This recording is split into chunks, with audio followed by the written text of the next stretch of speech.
ফিলিস্তিন সহ মধ্যপ্রাচ্য জুড়ে আগ্রাসন চালাচ্ছে ইসরায়েল। সম্প্রতি কোনো কারণ ছাড়াই হামলা করে কাতারে। এই ঘটনায় নড়ে চড়ে বসেছে আরব বিশ্ব। কাতারে আক্রমণ আরব নিরাপত্তাকে চূর্ণ বিচূর্ণ করেছে। এখন নীরব থাকাটা বিপজ্জনক হবে।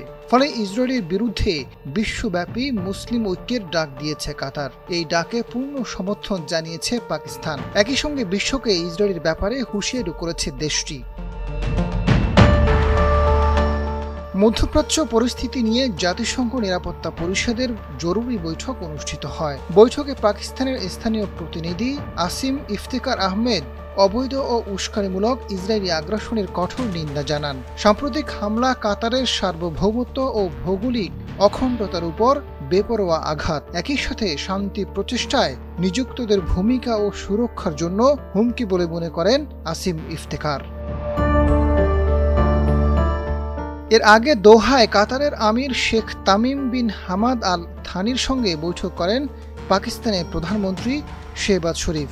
বৈঠকে ইসরায়েলি বিমান হামলার বিরুদ্ধে সম্মিলিত মুসলিম ঐক্যের উপর জোর দেয় কাতার। এ সময় পাকিস্তান প্রধানমন্ত্রীও কাতারের জনগণ ও সরকারের সঙ্গে পূর্ণ সংহতি প্রকাশ করে। প্রয়োজনে সার্বভৌমত্ব ও নিরাপত্তা রক্ষায় যে কোনো ধরনের পদক্ষেপ নিতে পারবে কাতার, তাতে পূর্ণ সমর্থন থাকবে পাকিস্তানের। এদিকে মার্কিন বাহিনীকে বহিষ্কার করা এবং ইসরায়েলের বিরুদ্ধে লড়াই করার জন্য কাতারে ইরানের বিপ্লবী গার্ডের ক্ষেপণাস্ত্র মোতায়েনের পরামর্শ দিয়েছেন এক ইরানি আইন প্রণেতা। কাতারের আমিরের উচিত বিপ্লবী গার্ড মহাকাশ বাহিনীর কাছ থেকে সহায়তা চাওয়া।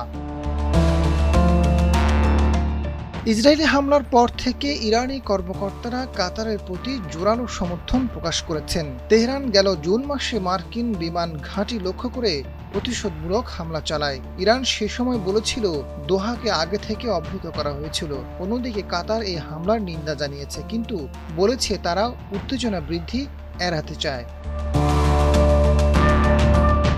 কাতার বহু বছর ধরে নিজেকে একটি কূটনৈতিক মধ্যস্থতাকারী হিসেবে উপস্থাপন করে। বিশেষ করে হামাস ও ইসরায়েলের মধ্যে পরোক্ষ আলোচনার আয়োজন করেছে দেশটি। কিন্তু নেতানিয়াহু সরকার তার উদ্দেশ্য পরিষ্কার করে দিয়েছে। তারা কূটনীতি নয়, বল প্রয়োগের মাধ্যমে আঞ্চলিক মানচিত্র নতুন করে আঁকবে, যার মধ্যে রয়েছে গাজা দখল, হামাসকে নির্মূল করা এবং ওই অঞ্চলের জনগণকে বাস্তুচ্যুত করা। বর্তমান পরিস্থিতি দেখে মনে হচ্ছে উপকূলীয় অঞ্চলে ইসরায়েলি আক্রমণ এবং তাদের উচ্চবিলাসী আকাঙ্ক্ষা পূরণ থেকে খুব বেশি দূরে নয়। আজাদ ফারুক, ডেস্ক রিপোর্ট, সময়ের আলো।